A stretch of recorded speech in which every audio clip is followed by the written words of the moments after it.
శ్రోతలకు నమస్కారం. ఇవాళ మన కథ కట్లపాము కాదు పొట్లకాయే. రచన వడ్లమన్నాటి గంగాధర్ గారు. గలం జయశ్రీ. ఈ కథ హాస్యానందం మాసపత్రికలో ప్రచురింపబడిన కథ. ఇక కథలోకి వెళితే, హాల్లో దివానీ కాట్పై దుప్పట్లు సరిచేస్తుండల్లా గుమ్మం వైపు చూస్తూ నవ్వుతో, అరే మంగత్తయ్యా, ఎన్నాళ్ళకిన్నాళ్ళకొచ్చా, మావయ్య రాలేదా అంటూ ఎదురెళ్ళి చిరునవ్వుతో ఆమెని ఎంతో అభిమానంగా ఆహ్వానించింది. మీ మామయ్య చాలే, ఆయన నూతికప్ప, ఎక్కడికి రారు. ఇప్పుడు కూడా ఆయన తరపు బంధువులమ్మాయి పెళ్ళంటేనే ఆయనకి బదులుగా నేనొచ్చాను చెప్పిందామె సోఫాలో కూలబడుతూ. ఇంతలో లలిత, రాధమ్మ ఈ సామాన్ లోపల పెట్టు చెప్పింది పనమ్మాయితో. రాధమ్మ వస్తూనే మంగమ్మగారిని చూస్తూనే నమస్కారం చేసి చిన్న నవ్వు నవ్వి ఆమె బ్యాగుని లోనికి తీసుకెళ్లబోతూ లలితతో, అమ్మగారు, మా అయ్యకాడి నుండి ఫోనొచ్చింది, బేగి రమ్మన్నాడు, మధ్యాహ్నం వెళ్ళి ఓ 3 రోజుల్లో వచ్చేస్తాను అని అడగడంతో, సరే వెళ్ళిరా చెప్పిందామె.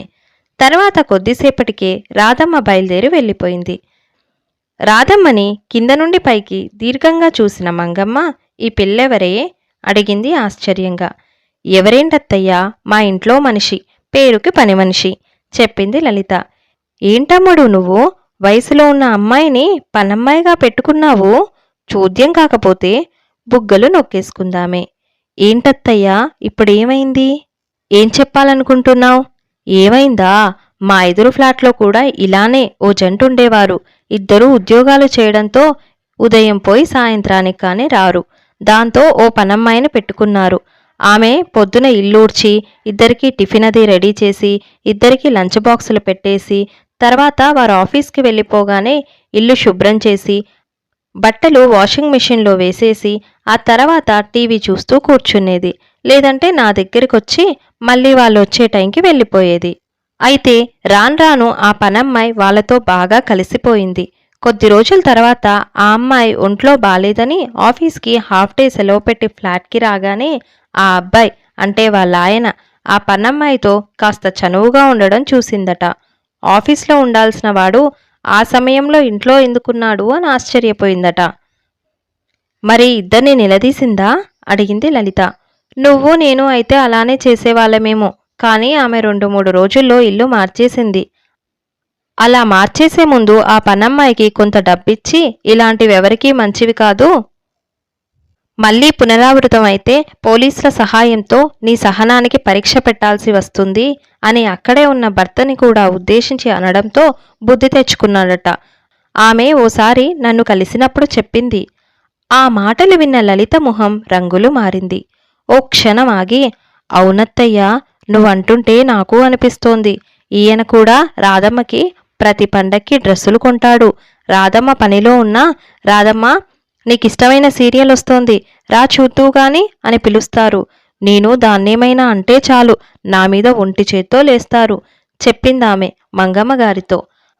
అలాగా, అయితే నీ కాపురం చేతిలోంచి జారడానికి సిద్ధంగా ఉన్న గాజు గ్లాస్ అన్నమాట.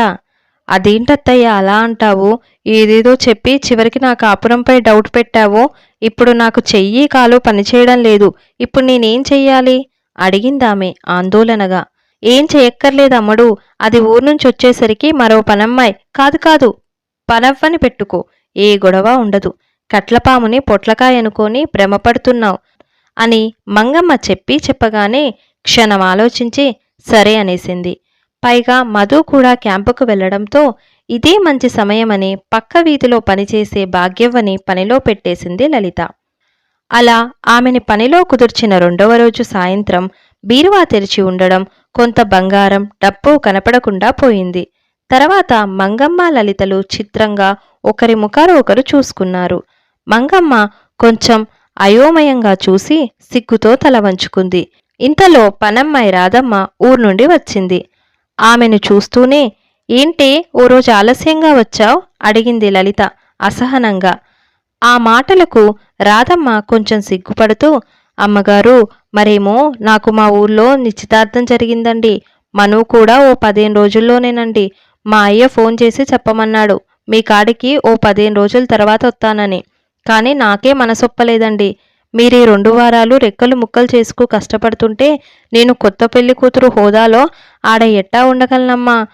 పైగా నన్ను సొంత తోడబుట్టిందాన్లా చూసుకునే అయ్యగారు, సొంత మనిషిలా చూసుకునే మిమ్మల్ని ఒగ్గేసి అన్ని రోజులు ఏదోలా అనిపించినాదండి.